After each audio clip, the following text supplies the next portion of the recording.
கர்த்தருக்கு மகிமை உண்டாதாக. இன்றைய வேதவசனம் யோனா 4ஆம் அதிகாரம் 11ஆம் வசனம்.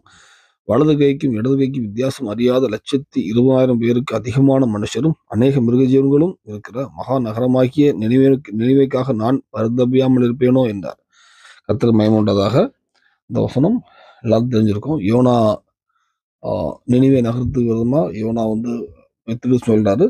நினைவே ஜனங்கள் கர்த்தருக்கு விரோதமான பாவம் செஞ்சுட்டு இருக்கும்போது யோனா போய் சொல்லும்போது, நீங்க பாவம் செய்யுங்கன்னு சொல்லும்போது, எல்லாரும் ராஜால இருந்து கடைசி வரை உள்ள மிருகங்கள் எல்லாம் ஃபாஸ்டிங் இருக்காங்க.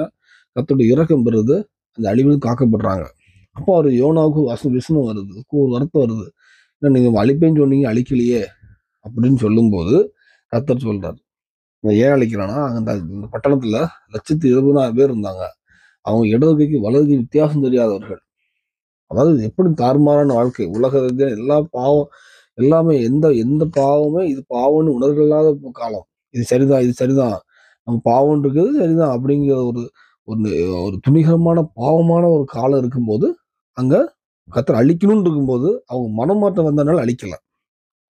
அப்போ இன்றைய வேலைப்பகுதியில அன்னைக்கு நினைவேல பாத்தீங்கன்னா 120,000 பேர், 120,000 பேருக்கு நான் பரிதபியா இருப்பேன்னு கர்த்தர் சொன்னார். இன்னைக்கு நம்ம ஊர்ல பாத்தீங்கன்னா, நீங்க வாழுற பட்டணத்துல, நீங்க வாழுகிற எந்த தேசம், அந்த தேசத்துல எவ்வளவு ஜனங்கள் எல்லாம் கர்த்தருக்கு பிரியமா இருக்கிறாங்களா? எவ்வளவு கர்த்தருக்கு விரோதமான பாவம். அதாவது சிலவங்க பெரிய பாவம் செய்ய மாட்டாங்க.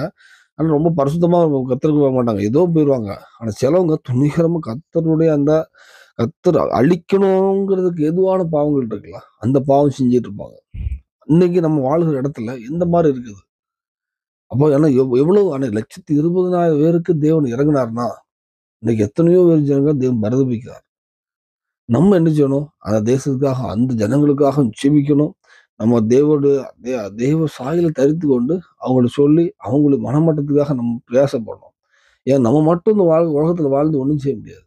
நம்ம வாழ்கிற பட்டணம், நம்ம வாழ்கிற குடும்பம், நம்ம ஊர், கிராமம், எல்லா நம்ம தேசம் எல்லாமே நல்லா இருக்கணும். அப்பதான் நம்ம அந்த தேசம் சமாதானமாக வாழ முடியும்.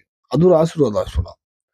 நம்ம மட்டும் வாழணும், அடுத்த தேசமோ பட்டணமோ எப்படி போனா என்ன அப்படின்னு வந்துட்டனாலே நம்மளாலே வாழ முடியாது. இன்னைக்கு வேலையில நம்ம நம்ம ஒவ்வொரு பட்டணமா இருக்கட்டும், ஒவ்வொரு தேசமா இருக்கட்டும், எந்தெந்த தேசத்துக்கு இருக்கீங்களோ அந்த தேசத்துக்காகவும் நீங்க ஜெபிங்க. அந்த தேசத்துல நீங்க சாட்சியுள்ள வாழ்க்கை வாழுங்க. வேத வசனத்தை விதைங்க. எல்லாரும் தேவனுக்கு பிரியமாக மாத்துங்க. நீங்களும் மாறுங்க. இந்த பூமியிலும் சாட்சியுள்ள வாழ்க்கை தருவார். பல்லவர் ராஜ்யத்துக்கு ஆயத்தப்படுத்துவார். அநேக ஜனங்களை ஆயத்தப்படுத்துவாங்க, பயன்படுத்துவார். தேவனுடைய கிருபை செய்வாராக. ஆமென்.